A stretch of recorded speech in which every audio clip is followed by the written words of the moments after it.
নমস্কাৰ জনাইছোঁ। আমি আছোঁ শিৱসাগৰ জিলা বকতাৰ আমাৰ বকতাৰ এখন গাঁৱত আছোঁ। আমি বকতাৰ পাৰিজাতৰ অঞ্চলত আছোঁ আৰু ইয়াতে আমি বিশেষ এজন দদাইদেউৰ ঘৰত আমাৰ তেখেতৰ ঘৰত আমি সন্ধিয়া গধূলি জুই ফুৱাই চোতালত আৰু জুই আমেজ লৈ আছোঁ, ঠাণ্ডাৰ আমেজ লৈ আছোঁ আৰু আমি গধূলি কথা পাতি কেইটামান নতুন কথা জানিব পাৰিলোঁ। গতিকে আপোনালোকক জনাব বিচাৰিছোঁ। গতিকে সেইকাৰণে আমি ভিডিঅ'টো আপোনাক আগবঢ়াইছোঁ। প্ৰথমে আপোনালোকক এই বিষয়টো জনাৰ আগতে মই বিষয়ে অলপ কৈ দিছোঁ। খুব এজন মানে আদৰ্শ এজন খুব ধুনীয়া খেতিয়ক, ভাল এজন খেতিয়ক আৰু লগতে তেওঁ বাকী সেইটো তেওঁৰ মানে নিচিনাকৈ খুব সুন্দৰকৈ বাৰীখন সজাই ৰাখে। সেইবিলাক ভৱিষ্যত পৰৱৰ্তী সময়ত দেখুৱাম আৰু তেওঁৰ বিষয়ে বহুত কথা জনাবলগীয়া আছে। সেইবিলাক আমি পিছত জানো। প্ৰথমে আমি তেওঁৰ পৰা আজি কি কথা জানিলোঁ সেইখিনি কথা আপোনালোকক প্ৰথমে জনাম। তাৰ আগত আমি কি পৰিৱেশত আছোঁ সেইটো অকণ দেখুৱাইছোঁ। মোৰ ভিডিঅ' সহায় কৰিছে ফুলনিখা, গতিকে ধেমাজিৰ হয় আৰু এই খুব সুন্দৰ কম জেগাতে হয়তো গিলাচকেইটাও থোৱা খুব সুন্দৰকৈ এটা ধুনীয়াকৈ থৈছে। পৰিৱেশটো এবাৰ দেখাই লৈছোঁ। এইটো আপোনাৰ এটা ফুচুঙাটো থ'বৰ কাৰণে সুন্দৰকৈ এটা চুঙা দিছে। ফুচুঙাটো ইমান সুন্দৰকৈ থোৱা কথাটো আজি দেখিলোঁ। গতিকে ফুচুঙাৰ পৰা আৰম্ভ কৰিছোঁ। গতিকে ডাইৰেক্ট অনুৰোধ কৰিছোঁ যে কওকচোন প্ৰথমে যে ফুচুঙাটো শুনিছোঁ দুটা মানে ধৰণে আছে। গতিকে ফুচুঙাটো মানে কওকচোন বাৰু ফুচুঙাটোৰ বিষয়ে কেইটা প্ৰকাৰৰ আছে, কি কি হ'ব পাৰে? এইটো কি ফুচুঙা হয়? এইটো ফুচুঙাটো দুই প্ৰকাৰ আছে। এটা হ'ল মানে ফুকচুঙা, এটা হ'ল ফুচুঙা। যিটো হ'ল ফুকচুঙা হয় মুখত লগাই এই মানে ফুটো জোৰত দিয়ে। দেখাই দিয়কচোন এবাৰ কেনেকৈ হ'ব পাৰে নে? এইটো হ'ল ফুকচুঙা। দুইফালে দুটা বাটে দেখাই দিয়ক নহ'লে। এইটো হ'ল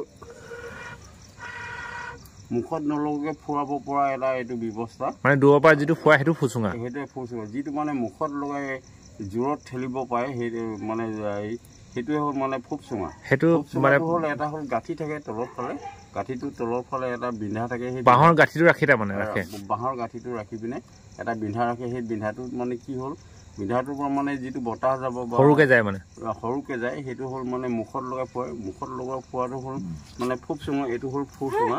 ফুচুঙাটো হ'ল কি প্ৰত্যেকে মানে ফুৰাব পাৰে। ফুকচুঙাটো মানে প্ৰত্যেকে ফুৰাব নোৱাৰে মানে কি প্ৰত্যেকৰ মানুহৰ মুখত মানে কি বীজাণু থাকে বা কি বেমাৰ থাকে সেইটো কোনো ক'ব নোৱাৰে। কাহ জ্বৰ বা অন্যান্য কিছুমান থাকিব পাৰে। গতিকেলৈ সেইকাৰণে ফুকচুঙাটো ব্যৱহাৰ নকৰে।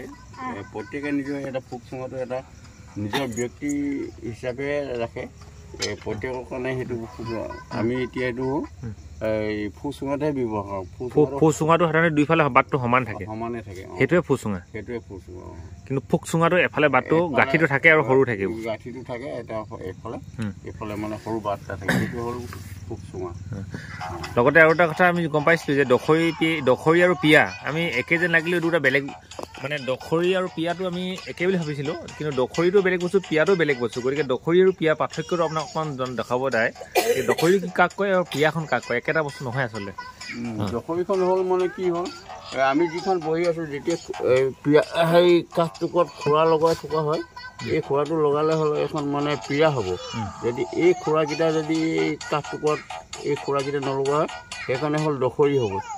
অকল তক্তাখন থাকিলে দখৰি হ'ব, কিন্তু খোৰাকেইটা থাকিলেহে পিয়া হ'ব। খোৰাকেইটা থাকিলে পিয়া হ'ব। সেইকাৰণে দখৰি আৰু পিয়াৰ লগত পাৰ্থক্য আছে। গতিকেলৈ কোনোবা মানুহকে মগনীয়া কোনোবা মানুহ আহিলে আমি যেনেকৈ সকামত আমি ভোজ খাওঁ, যেতিয়া এই দখৰি এডোখৰ দিওঁ, তেতিয়া খৰি এটুকুৰা দি পিনে আমি বহোঁ, সেইটোৱে হ'ল দখৰি।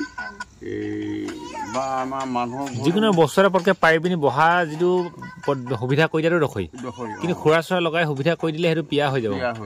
তাতে পিয়া হৈ যায়। গতিকে মই ভাবিছোঁ খুব এটা ধৰি লওক নজনা কথা আপোনালোকে গম পালে। আৰু এইটো কথা তথ্য হয়তো চাগে দেখাত সাধাৰণ লাগিলেও কিন্তু কথাটো একেবাৰে বহুতো কাৰণে নতুন কথা হ'ব পাৰে। সেইকাৰণে জনালোঁ, কাৰণ সেইটো জনা কথা আছে আমাৰ দৰকাৰ। তথ্যটো হেৰাই নাযাবৰ কাৰণে আপোনালোক আগবঢ়ালোঁ। গতিকে আপোনালোকে আগত জানেনে বা নাজানে সেইখিনি কমেণ্ট কৰি নিশ্চয় জনাব নাপাহৰিব। ধন্যবাদ।